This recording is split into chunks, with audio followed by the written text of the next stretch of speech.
Well, as I said, we'll get started. My name is Tom Gibson. I'm the EU representative for the Committee to Protect Journalists. Thank you for coming. Welcome to this year's launch of the annual report of the Council of Europe Journalist Safety Platform. We're also joined by people online, but we're very pleased, of course, to be having this event physically. This is the fourth year that we have now produced this type of broad report. And we think it's becoming a real reference point for the press freedom community in terms of outlining some of the important trends and contexts on an annual basis. We're very ambitious. We want it to be more. We think it really can be an important vehicle for improving press freedom. Before we really get started, a couple of quick thank yous as well to the Brussels Press Club, also to Jean-Paul Martos, Belgian writer and journalist, well known here at the Brussels Press Club, of course, for his assistance with the editorial coordination of this report. Alas, he cannot attend today because of travel. For those of you not familiar with the platform, it is a unique accountability mechanism. There are 15 participating organizations, and we post alerts on the platform in relation to press freedom concerns that we have in Council of Europe member states, and we push for those member states to respond in writing. Obviously, what we are looking for is that the member states respond with quality information. We're seeking to address the concern or the injustice. And with the war in Ukraine, in Europe, it feels like there is no greater need than ever to uphold the rule of law and defend democracy by protecting media freedom and ensuring the safety of journalists. However, evidence that we gather as the platform does demonstrate a certain level of backsliding.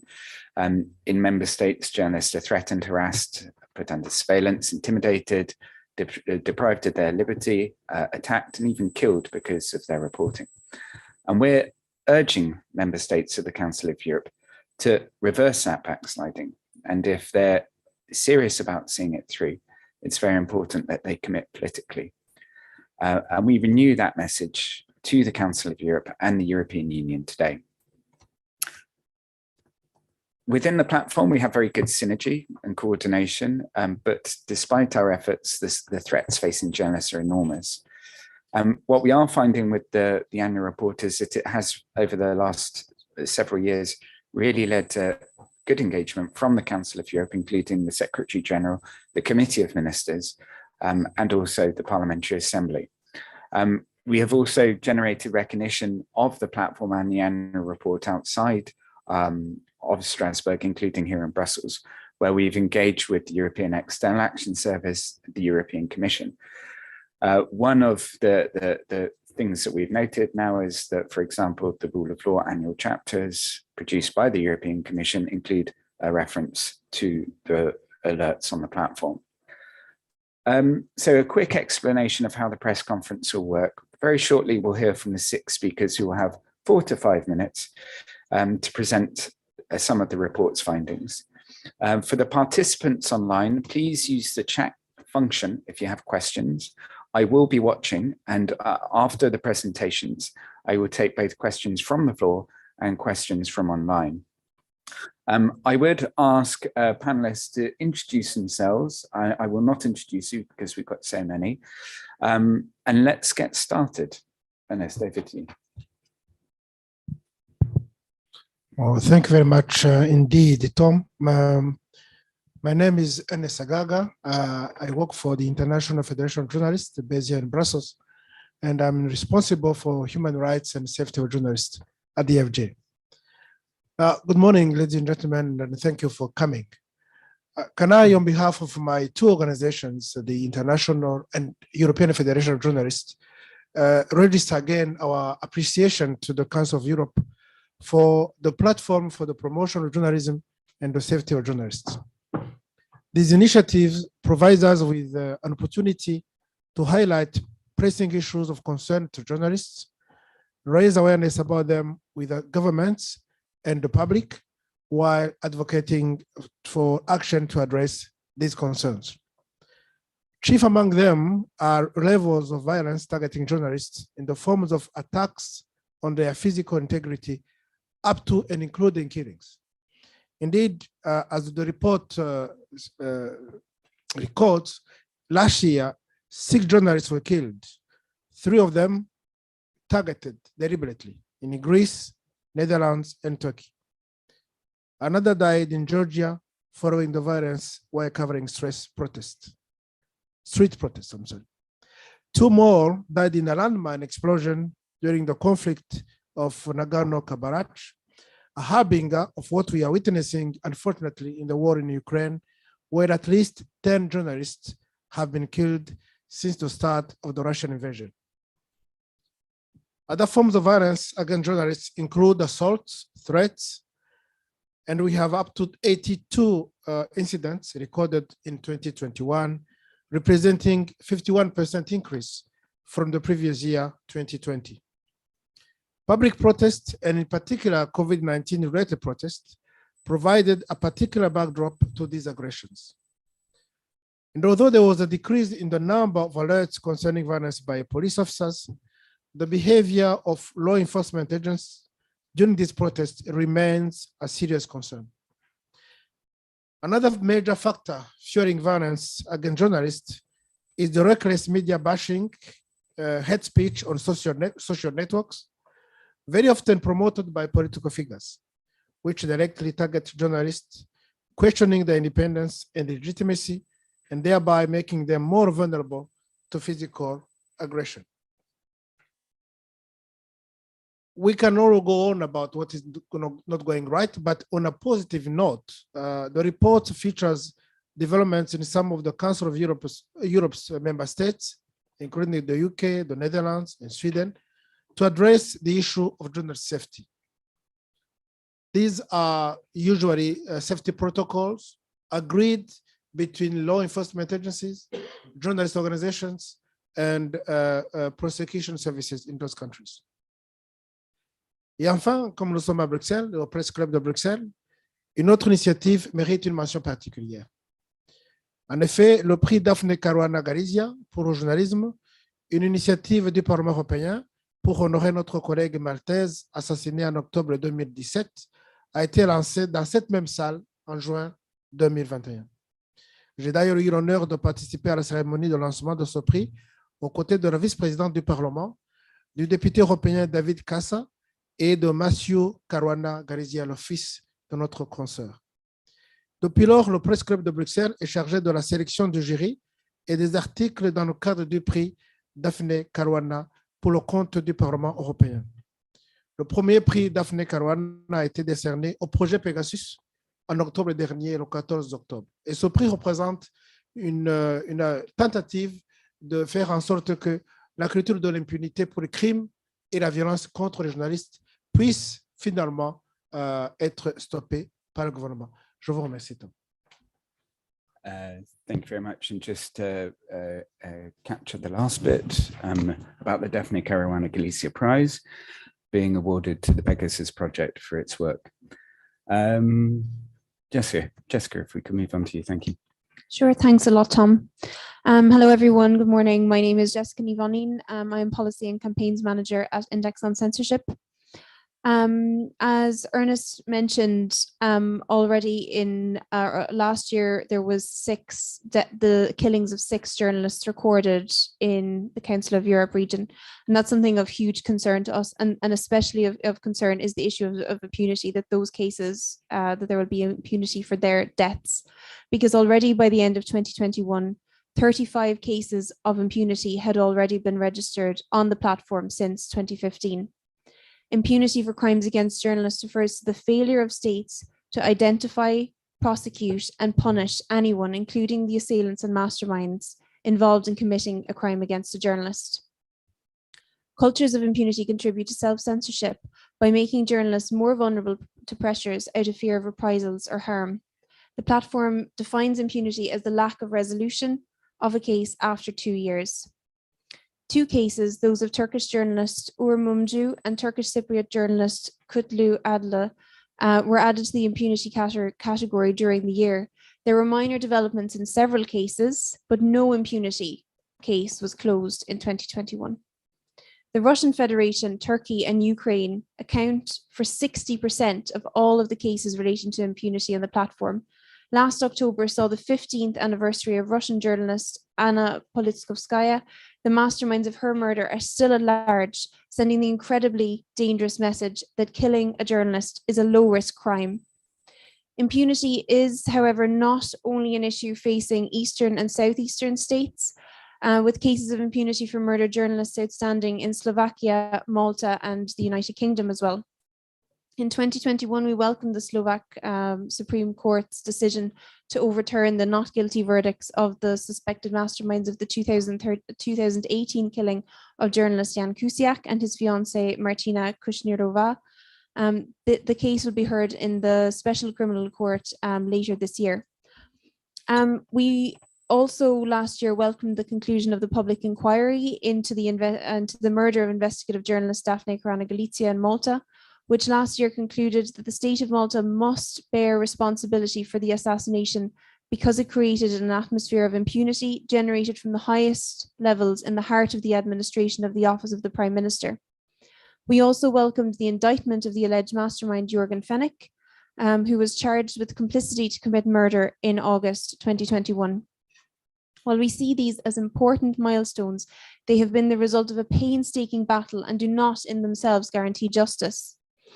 Persistent delays and administrative obstacles to the judicial process during more than 4 years since the journalist's killing demonstrate the fundamental weaknesses in Malta's commitment to open and equal justice. We once again call on the Maltese authorities and the Commission of Experts to implement the recommendations outlined in the public inquiry.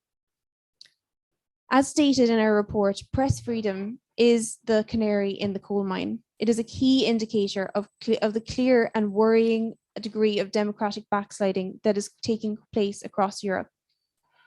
That's why we once again call on Council of Europe member states to ensure that the highest priority is given to conducting thorough and transparent investigations into all crimes against journalists. And we remind member states of the 2016 recommendation to the Committee of Ministers, which requires states to adopt appropriate criminal law and provisions to prevent impunity. Thank you. Thank you, Jessica. My name is Sarah Clark and I lead the Europe and Central Asia team for Article 19. Turning to the issue of detention and criminal prosecution of journalists, by the end of December last year, 56 journalists and media actors were in prison across the Council of Europe region. The largest numbers were in Azerbaijan, the Russian Federation, Crimea, Turkey, and the UK. The platform has also recorded 35 cases of stop and custody. So this is where journalists are stopped and held in detention for police interrogation, clear obstruction of their freedom to report, especially on public demonstrations. Judicial intimidation remains a worrying phenomenon against journalists across the region. The platform recorded 10 alerts on the filing of criminal complaints for press offences by private or public figures. 19 other alerts were filed, initiated by law enforcement and judicial authorities for prosecution of alleged criminal offences by journalists. 9 alerts were issued on the use of investigatory powers to disclose journalist sources. And some of these cases indicate how easily persons in power may arbitrarily set state actors into motion against journalists they consider troublesome. The case of Julian Assange is particularly scrutinized in the report. As you'll know, the WikiLeaks founder has been in detention since April 2019 in the UK. And on the 20th of April, so about a week ago, his extradition order was issued, which he is now appealing. But we're coming to a very serious stage of the process where his extradition is becoming more likely, and that's of huge concern to all of our organizations. With regards to restrictive legislation in 2021, we saw Greece introduce a new loosely worded anti-fake news law, which might be used to criminalize journalists who take issue with the government's policies. in the Russian Federation, we saw a series of extremely worrying legislative developments, including the introduction of mass media foreign agent or individual foreign agent labels aimed at obstructing and discrediting critical voices.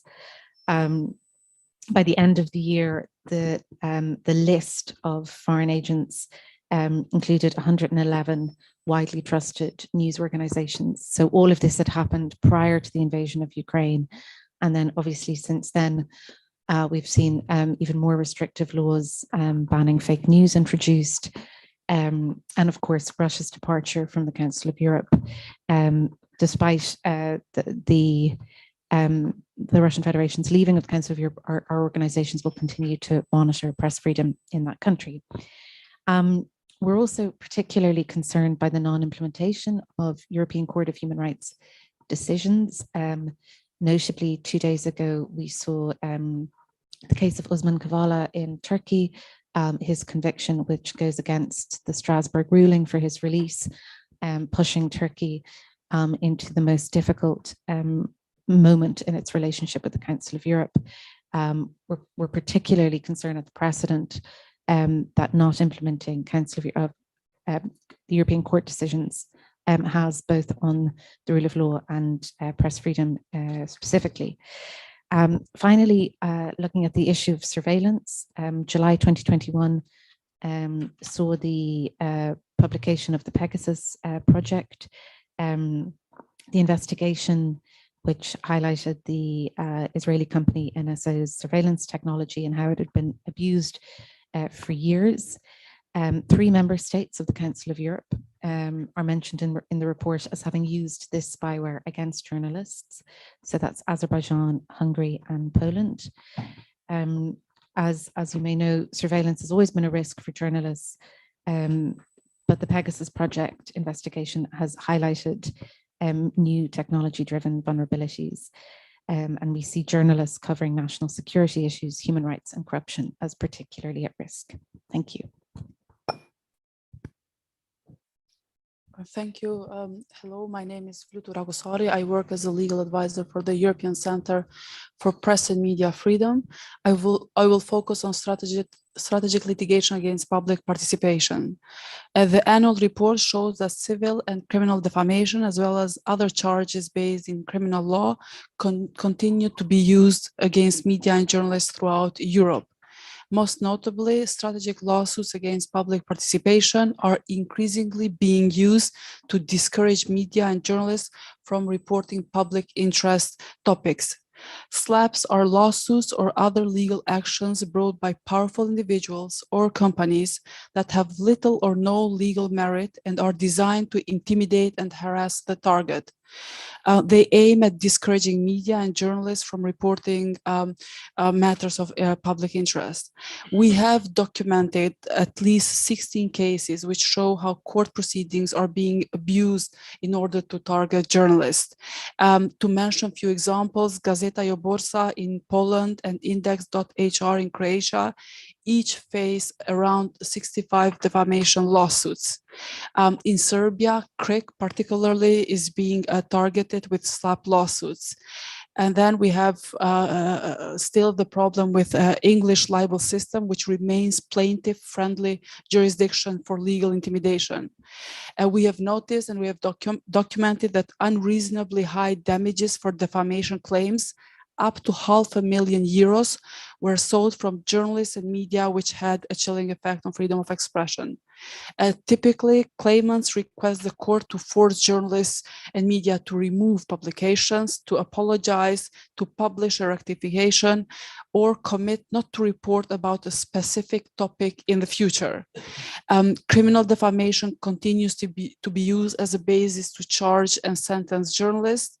To give an example, 4 journalists of the Greek newspaper Demokratia were charged with insulting President Erdogan, while journalist Haki Bolton was sentenced to over 2 years in prison for insulting the Turkish head of state and the prime minister. But the good news is that we're fighting back. in terms of SLAPPs, there are several initiatives in Europe to address SLAPPs.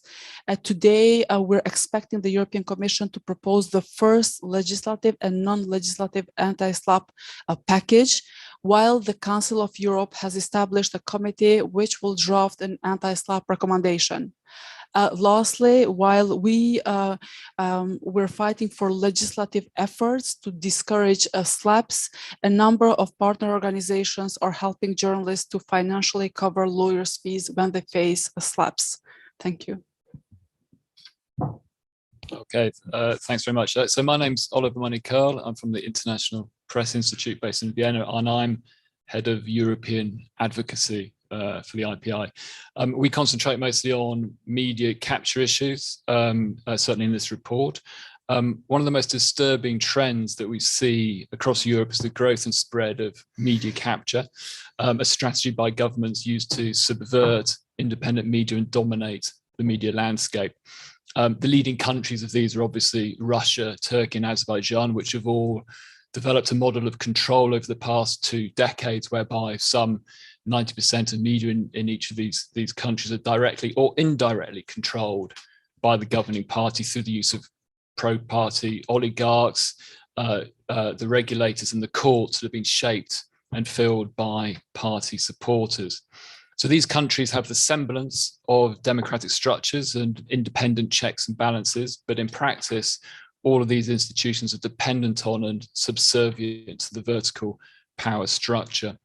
A small independent media sector is permitted to exist on the periphery where it struggles for survival and relevance, while enabling the governments to maintain a semblance of media pluralism. Within the EU, as we know, Hungary is the leading country that has perfected media capture by using the powers of the state to corrupt the media sector and ensure it is dominated by pro-Fidesz oligarchs through the use of state-controlled bank loans, government contracts in other industries, the redirection of government funds, particularly advertising funds, to artificially boost revenues for pro-government media, while also denying access to the same advertising funds to critical media. So they also use notionally independent media regulators that are filled by Fidesz loyalists, while the public service media has become the mouthpiece of the ruling party.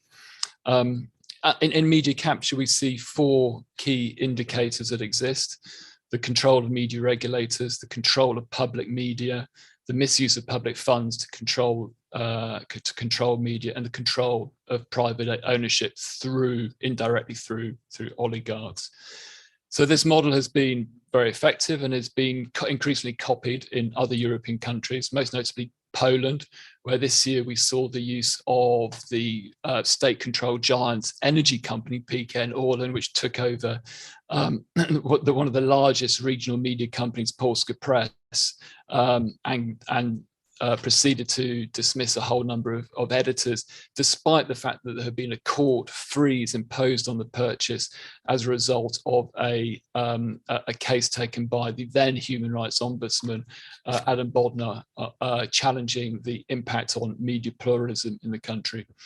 We've also seen in Poland a sort of big struggle over the future of one of the largest independent media broadcasts, which is TVN, when the governing party PIS tried to push through a law that would make it illegal for Polish broadcasters to be owned by non-EU or non-European companies, and TVN is owned by the US Discovery Channel. And it's only because of a last-minute veto by the President Duda that prevented the law going through, and probably quite a lot of pressure put on by the US embassy at the time.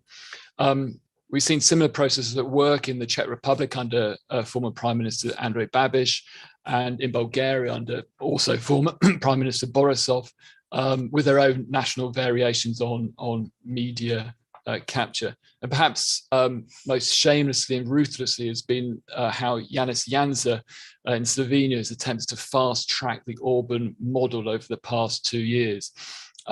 Despite overhauling RTV SLO and bringing the Slovenian news agency almost to its knees, the campaign provoked a huge public backlash against Janša, leading to a firm rejection of the Orbanization of Slovenia in the elections this weekend.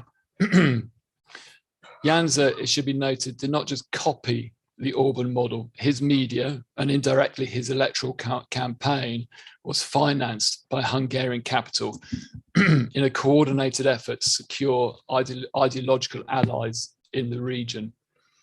But the good news is that Slovenia's result and the elections in Bulgaria and the Czech Republic in 2021 with the arrival of reforming governments does provide an opportunity to create a new legal and policy framework that could protect and sustain independent media in this region or in these countries. The results of the Hungarian election, however, do demonstrate that once media capture has been fully entrenched, where the leading opposition candidates afforded 10 minutes only on the public broadcast, and not just during the election campaign, but through the entire electoral cycle, that it is impossible to consider such elections to be free and fair.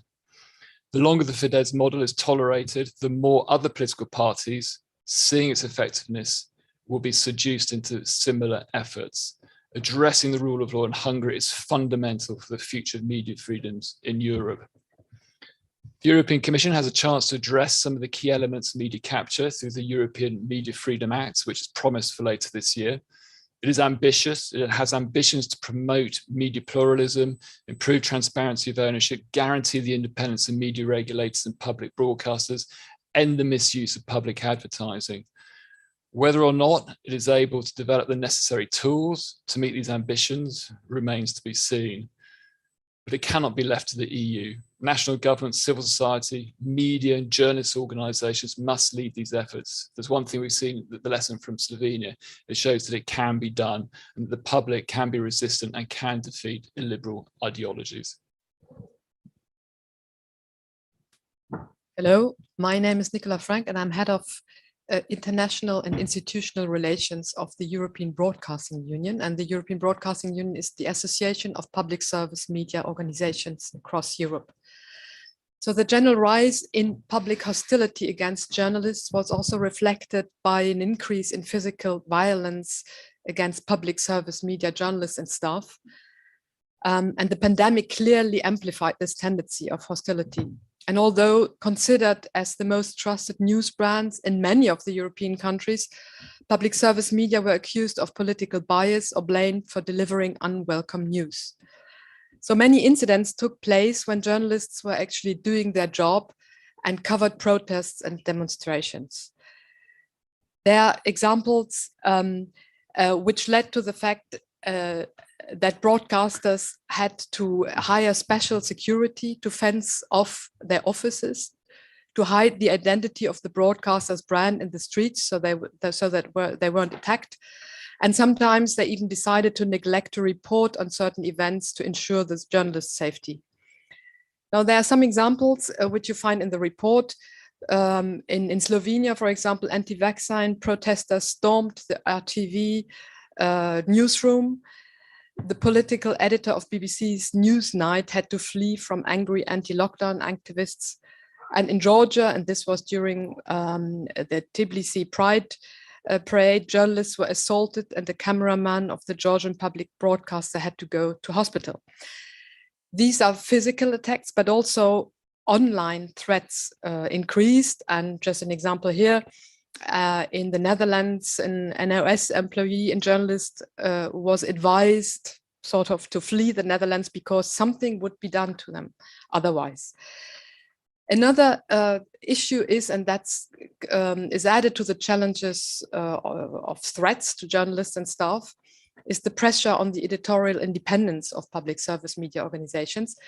They have faced this over the last year, and unfortunately it continues. And there are attempts to control their governance. Another issue is the lack of adequate funding to properly serve the public service remit. With regard to pressure on funding and independence of governance, the Media Pluralism Monitor actually found that 15 countries are at high risk with regard to these two issues, and this poses a risk for the long-term viability of public service media in some countries. There are examples last year in the Czech Republic where the electoral committee of the Chamber of Deputies presented a short list of candidates for the governing body which oversees the public service media, only of candidates from the ruling party.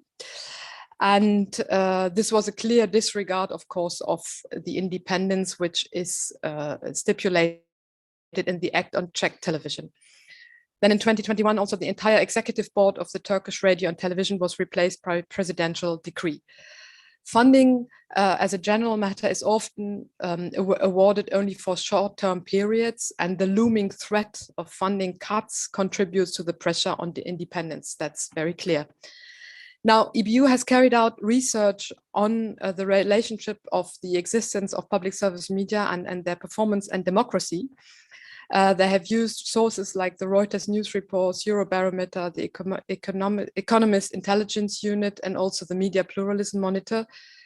And what they found is actually that free and strong, that is to say, well-funded public service media go along with healthy democracies and trusted news. And press freedom is higher in countries with well-funded public service media.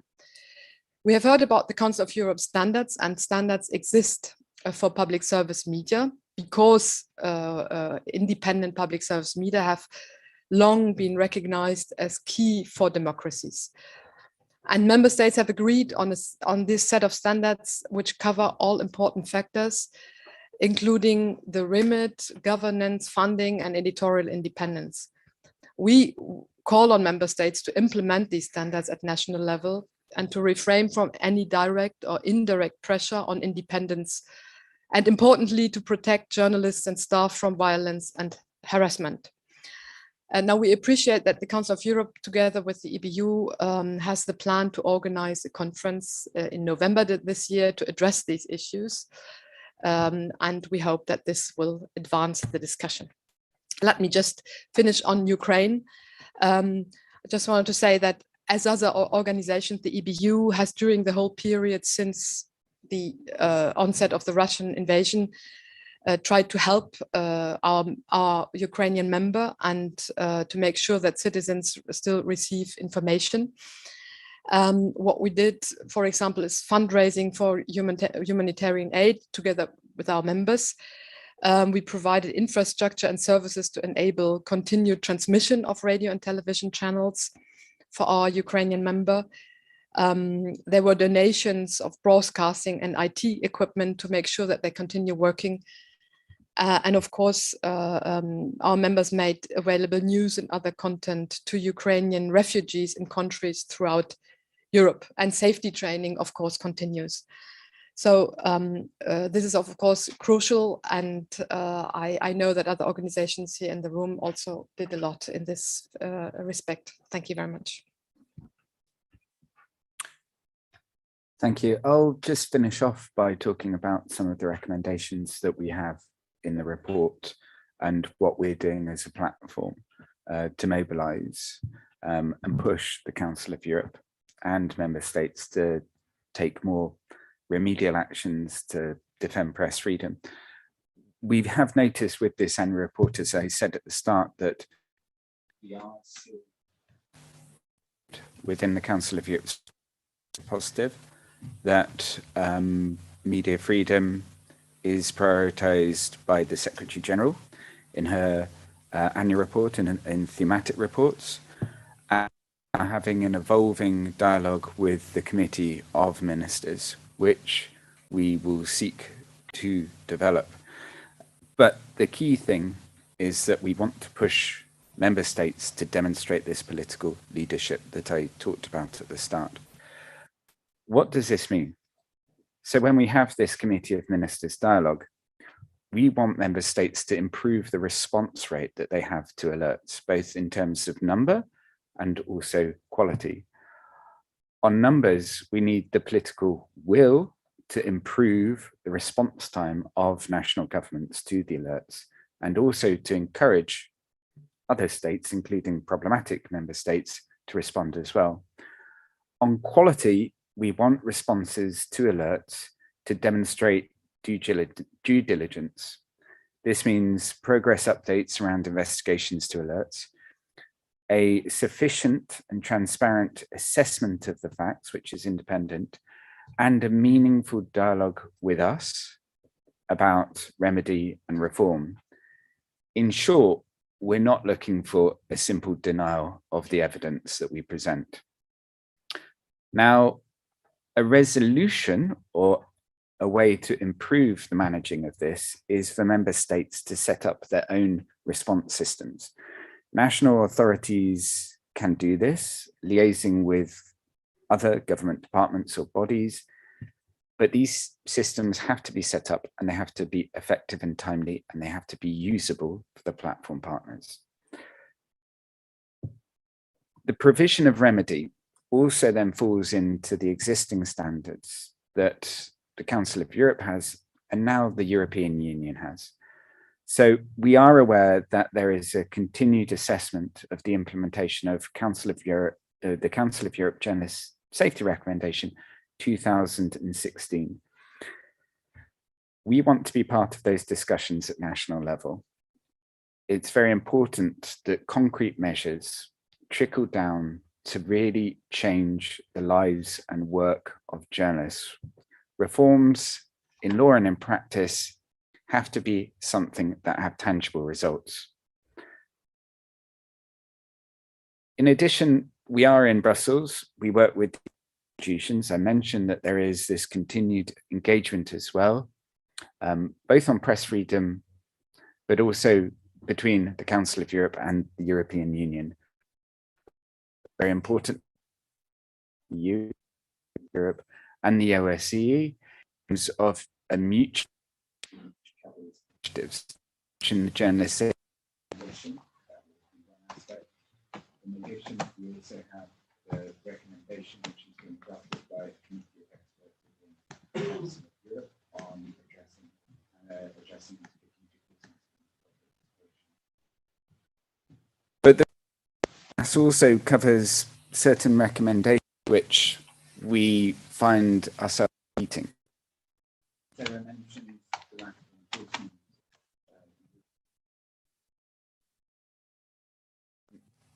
We also are calling for, as was also mentioned on a couple of occasions, tangible measures to protect media workers at public events and demonstrations. This is also included in the European Commission Journalist Safety Recommendation. Strong measures to stop criminalization of legitimate journalism. Promoting public service media's independence, including upholding existing standards within the Council of Europe. And member states to investigate and prosecute online threats and abuse of journalists. And lastly, one of the recommendations that we have highlighted in the report is strengthening instruments by member states to guarantee media pluralism, transparency of media ownership, independence, and accountability of media regulatory bodies. Thank you very much for listening to the presentations. I am also fielding questions from the floor and questions online. If we could start with questions from the floor, I open up to you. I'd like to also thank our panelists, which we'll thank at the end, but please do.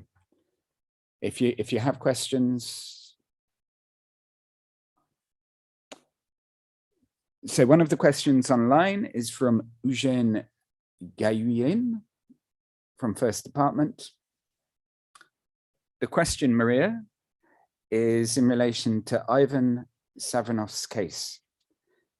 And Eugène asks, what actions can the Council of Europe undertake in regards to Ivan Savanov's case in the context of Russia not being part of the Council any longer? His lawyers are reporting unprecedented pressure, even in the context of the Russian justice system. The case is already in court, therefore the question is urgent. Maria Orjanitskits.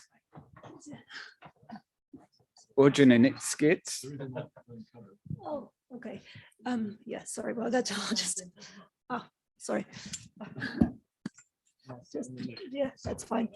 Hello, I'm Maria Orjaninkidze, Director of the Justice for Journalists Foundation, that is the newest member of the platform. We just joined this year, so our contribution to this particular report wasn't very big, but we hope to catch up this year. So Russia is one of the parts of our remit, as we are monitoring the situation in the former Soviet countries mostly. And the case of Ivan Safronov, who has been in prison for the charges are high treason, and he has been there already for 2 years. This is pre-trial detention center, but essentially it's prison. And the prospects are indeed very gloomy because for just obvious reasons, there are no justice system in Russia and hasn't been for a long time. And of course, this is now more obvious for the world as the country is engaged in the brutal war in Ukraine. Frankly, I don't know the answer to this question because as there is no constructive dialogue with Russia anymore, and there is no even pretense of a constructive dialogue, I don't see really any instruments of how Council of Europe can influence the situation. The only thing is do please continue to watch over, and we of course in the platform will be continuing to monitor this situation, as well as the situation with other journalists who are in prison in Russia and in Turkey and elsewhere in Azerbaijan. It is important to continue to watch and to report to the world what's going on, because at least these victims of these brutal regimes, they will not be eliminated physically. Sorry for this gloomy interference. Thank you very much. We have more questions online from Aurélie. I'm going to give a few and I'm going to field them to the panelists, and we'll organize ourselves like that. Aurélie Colombo, a journalist from Italy, has said, what are the tools put in place to fight against misinformation and conspiracy, which unfortunately leads to great mistrust of traditional media and broader spectrum of journalism, which also leads to an increased risk of aggression towards journalists? Aurélie's question, I would like to, if possible, Nicola and Ernest, I'd like to direct that to you. How do we tackle misinformation and conspiracy? And also then in the context of the increased risk of aggression against journalists, we have a question relating to Julian Assange. Sarah, if you could fill this. This is from Deja. I agree to all participants. My question refers to Julian Assange and his right to defend the freedom of speech and his right not to spend the next 120 years in prison. Will today's meeting and your organizations take something to prevent his extradition to the United States and thus support the right of every man to get true information on wars and violence in our world? Thank you in advance. Dejan Grigorjevic, Journalistic Union of Serbia. And apologies for my mispronunciation. Nicola and Ernest, over to you. All right. Yeah. So the fight against disinformation, I mean, this is, of course, a big fight, and it's not easy. From the perspective of a professional media organization, what I can say is that, of course, journalists have to do a good job. They have to be able to report and really inform the public. And that's what the EBU, our association, also supports. And we have a network of members who contribute news to each other, who exchange news. Altogether, our members have 40,000 journalists working. So it's a huge resource of quality information, which is made available to the public. The key is, of course, that it reaches the public. and there are a lot of discussions we know which take place also around platform policy and all these issues. And the European Union has just had a political agreement on one of very important political instruments recently. So we hope that that will contribute. But crucial, I think the basis is really that quality information is available and that journalists are able to do their job properly. And what we do at the European level, as I said, is exchange. We have also now launched a new project, which is an online exchange of news, which is also made available to the public, where members publish news items on particular issues which they choose on their own websites, which are translated into the language of the member who publishes these news items, and with the idea to give a broader perspective about how certain issues are discussed across Europe. So not only from a national perspective, but really giving it a European perspective, as this project is called. And Ernest. Well, thank you very much, Nicola. I just want to add a few words. I think she's right. Journalism is about quality, objective, accurate information. And that is agreed upon, and we know what our job is. But unfortunately, misinformation doesn't come only from traditional media. There is now what we call social media. And I want to echo what my colleague Ricardo said this morning about the Twitter deal with Elon Musk. These are also kind of publishers, Twitter, Facebook, YouTube. And unfortunately, we need these publishers to take responsibility for the content which is put upon their platforms. And we want to urge not only them, but also consumers, when they look for the right information, the accurate information, to also look for reputable sources of that information. And I think the way to combat misinformation is, on one hand, for publishers, whether they are traditional media or social media platforms, to exercise due care and ensure that the content which is put on their platforms is actually accurate. There certainly shouldn't be no hate speech thereon, but equally for consumers to look for the right sources of information for their own, to be informed.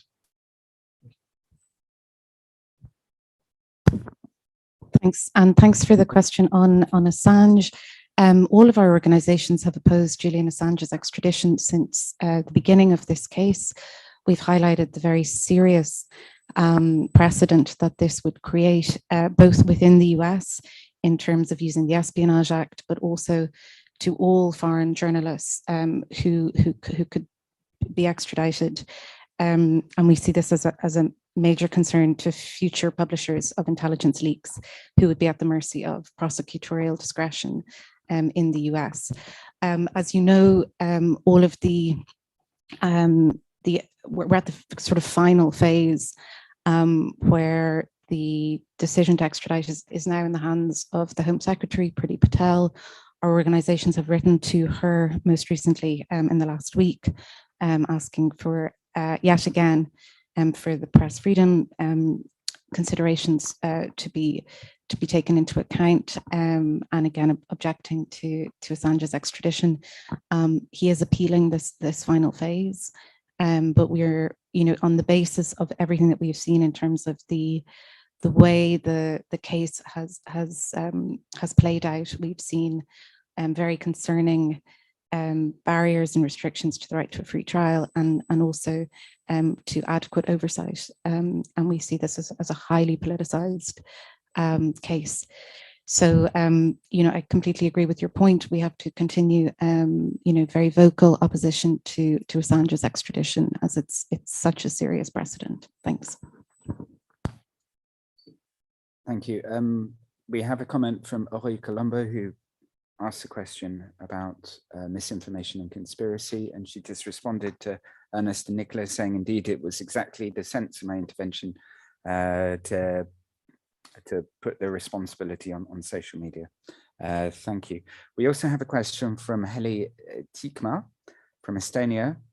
Thank you for the introduction, but there are several tools and organizations already collecting data on media freedom. how are the tools connected to each other? For example, mapping media freedom, UNESCO platform. Flutura, I would, can you answer this question? The question is how they are connected, right? How they are connected. And I think perhaps we can tease out how we can try to better connect them as well. Yes.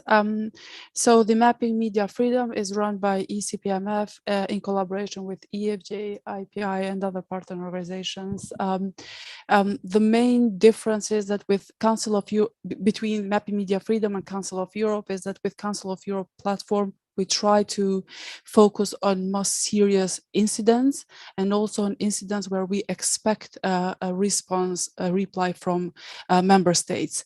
Whereas Mapping Media Freedom first is focused mainly on European Union member states and candidate countries. And secondly, it includes almost every single incident that we think poses an incident which includes journalists and press, other different types of press freedom violations. We do work together now. Personally, I contribute to Council of Europe platform and Mapping Media Freedom. We try to engage especially with European Union because we hope that the platform will help European Union institutions to put pressure on member states to address violations and other media problems. And lastly, what we try to do with Mapping Media Freedom, this is also with Council of Europe, but particularly with Mapping Media Freedom, is that we use this rapid response mechanism to help journalists which are facing threats. So let's say if there is a case in Slovenia, a slap case, we would register that on Mapping Media Freedom and immediate platform and immediately offer also financial assistance to cover lawyers' fees and other types of support. To conclude, our team, especially colleagues from IPI and EFJ, which are the biggest contributors to Mapping Media Freedom, work very closely with a Council of Europe platform staff to make sure that the information is shared between two platforms and that we coordinate our response to such alerts. Thank you. I would like to encourage the physical audience here also, if you have questions, to raise your hands. The gentleman at the front and Rebecca, and do we have a briefing mic? Thanks. So thanks. Sorry for being late. My name is Rebecca Harms. I'm a former member of the European Parliament and was elected 2 years ago, more or less, as a vice chair of the ECPMF, European Center for Press and Media Freedom.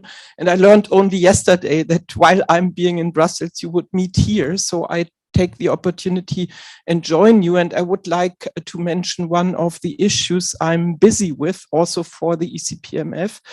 And it matters in this context also of the prologue, the recent prologue for this report about Russia and Ukraine and the war. So far, it's possible to defend journalists or to support journalists in Ukraine with equipment, special equipment for their safety. But what is complete failure until now is to support them financially and as journalists in their work. So we have we are lucky that journalists under the conditions of the war, Ukrainian journalists continue their work, take a lot of risks, but their publisher houses, the media platforms, all are collapsing. They have no income anymore. And so the lifeline now for Ukrainian journalists supplying us with information, quality information from the front lines is money. So, and is direct payments. We proposed stipends for those journalists, which they would receive monthly. Not a lot of money, but it could really save the quality information we need from Ukraine. And the second point is we would like to encourage EU media and publisher houses to support their work by buying pieces which are produced in Ukraine. This happens sometimes, but by far not sufficiently. And I think it's for EU, for also the groups here together, it's a point which we really should focus on. Thanks for your attention. And sorry for pushing this into a debate. I did not follow, but I followed the making of the report. Thanks. Thanks, Rebecca. Good to see you. And I think we can speak afterwards about how platform partners could work with you on that. Thank you.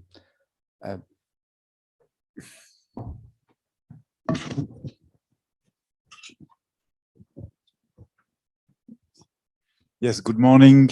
I'm Humbert de Biolay. I'm the acting head of the Council of Europe Brussels office. So I wanted to thank you for the report published today. It's a very important and very well done report. I had a question on the main actions and recommendations coming from the report, but you explained them, so it's okay. I find it particularly interesting that you publish it today in the middle of the session of the Parliamentary Assembly Week in Strasbourg. I think it will have quite a lot of attention there after yesterday that the Human Rights Commissioner, Mrs. Mijatovic, also spoke to the parliamentarians and stressed the need to protect freedom of speech, freedom of expression. And so I think your report comes right on time. Also good that you do this launch here in Brussels, which will increase its visibility in the EU institutions. The report has been transmitted to the Parliament, to the Commission. It will have attention there also. Also, in particular, in view, as you mentioned, of the drafting of the annual report on the rule of law situation in the EU member states. And this year, you may know that they will have specific recommendations addressed to member states. So I think your report will be quite inspiring. And I had an information on the relations with Russia, Council of Europe relations with Russia, right?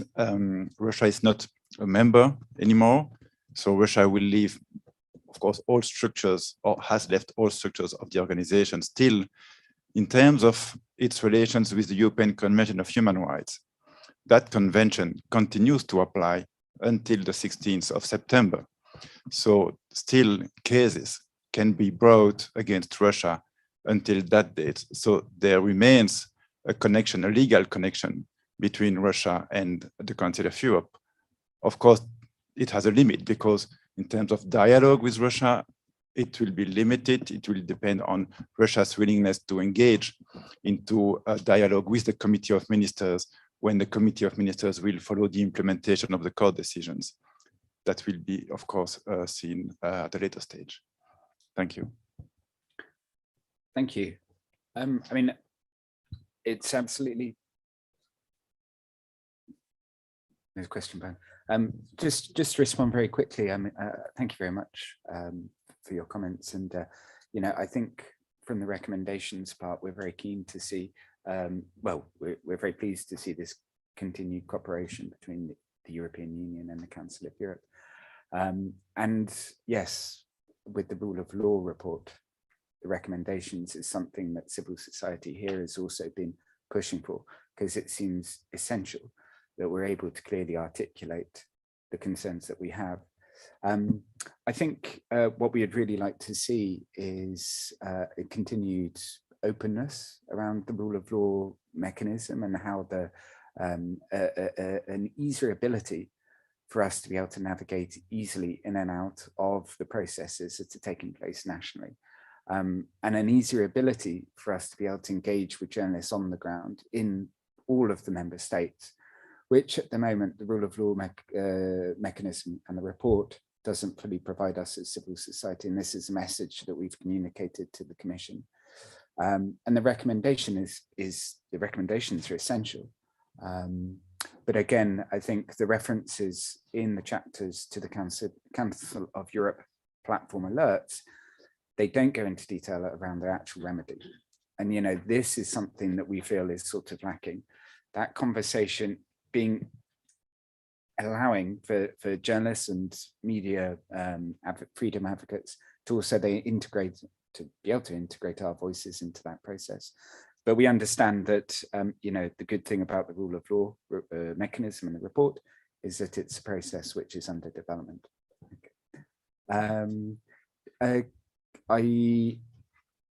Your question, did you have any specific question? It was just a comment. Yes. There's a question at the back from the association. Yes, good morning. Lieven Tahi from the Association of European Journalists. We are a partner from the start on. Not really a question, but a message, in fact, for all those who are next week happen to be in Brussels, if they are not in Strasbourg. Next week in the Royal Flemish Theatre, there is a play bringing the story of the murder on Daphne Caruana Galizia, who was mentioned here also. So there are still places left, and AJ has some places for free. So if you are interested, it's the evening of next Wednesday, the 4th, and next Thursday, the 5th. So please feel free to contact us, our website, www.agbelgium.eu. So that is what I want to say, because it's another way to get into discussion and to revive it. It's a very lively place that really gives the background and the whole process and so on in a theatrical way. So it's fictionalized, but it's, I would say, even more impact than simply reading an article on it. And I have one more question, which is from Marine Mellon for Les Grenades, RTBF.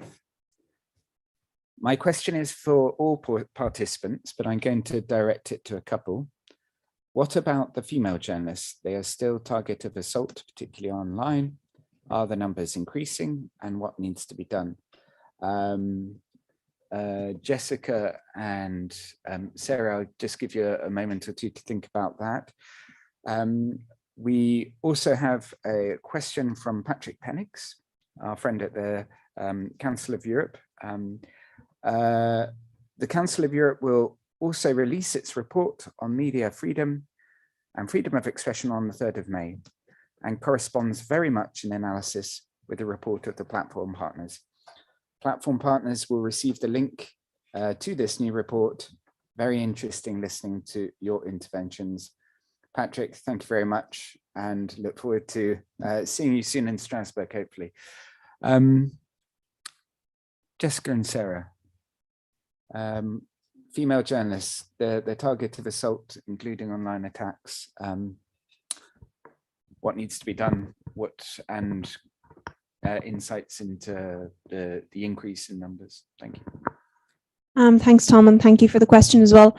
It's a really important issue, I think, the one that you've raised, because we have seen, and as is mentioned in the report, that female journalists continue to be targeted by online threats and abuse, in particular more so than their male colleagues. And this is something, again, that comes back to the responsibility, I suppose, of social media platforms in particular, to take responsibility for these messages online and to enforce the standards, you know, around hate speech and so on. Because, you know, in terms of democratic, if our media is to be, you know, holding power to account, which is its role in a democratic society, we do need female journalists to be part of that conversation. So it's something that we, as the partner organizations, pay close attention to, and will continue to do so, and will continue to raise it in multilateral, bilateral meetings, I think, going forward as well. Maybe just to also highlight the real need to work with law enforcement and prosecutors. So sort of beyond this report, Article 19 has done a lot of work around the safety of female journalists online.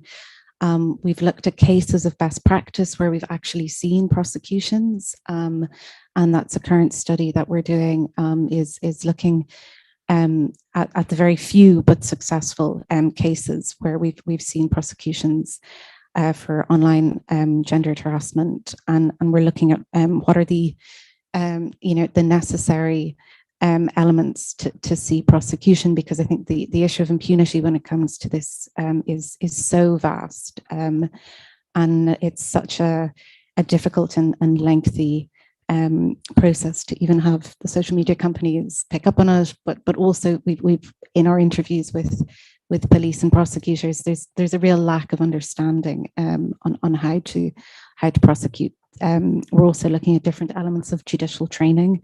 So we see this as a very holistic and pretty complex area, but we are finally starting to see some strong prosecutions.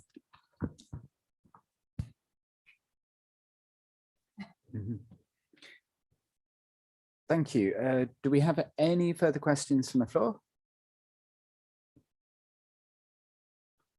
We have no further questions online. I'll give everyone a few seconds, but in which case, we do now have a question.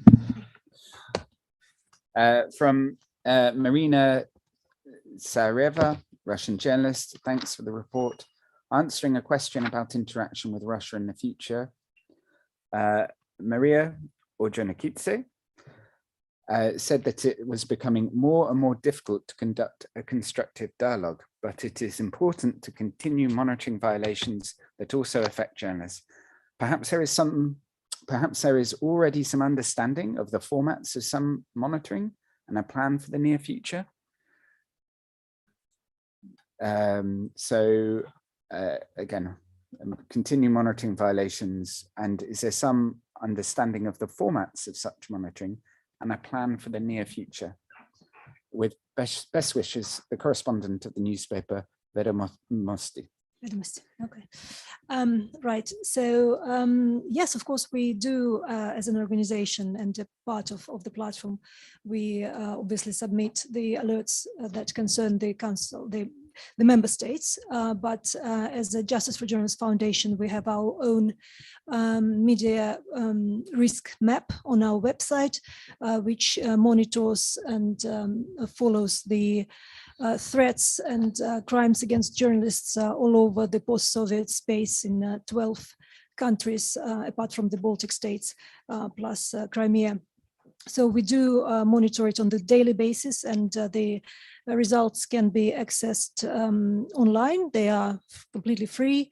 They can be read in Russian and in English, and there are summaries of all the attacks.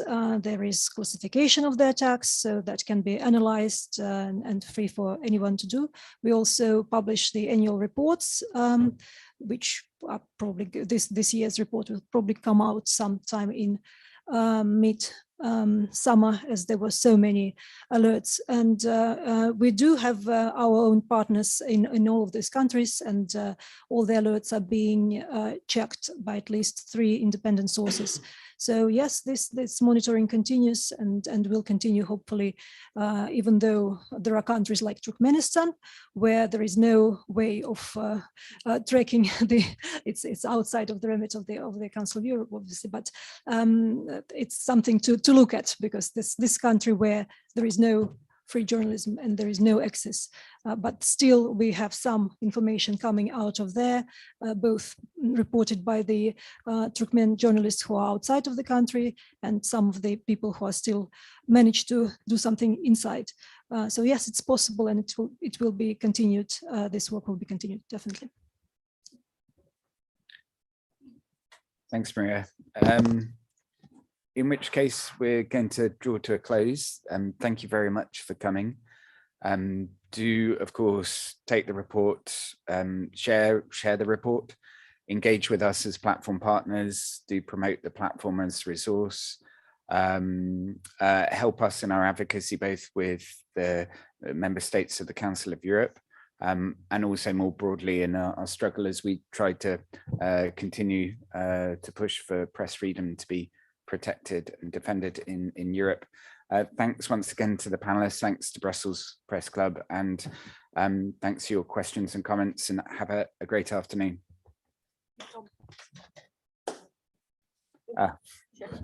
Sorry. I just wanted to take the opportunity to thank all the courageous journalists to cover what happens right now, the war in Europe.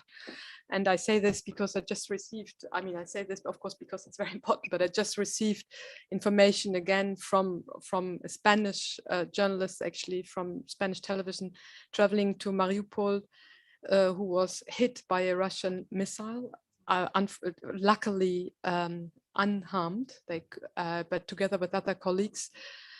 So just as to demonstrate how difficult this situation is and will continue to be. And so it's so important to get information from all the correspondents, from the journalists in the field, from the Ukrainian journalists. So let me finish on this note. Thank you.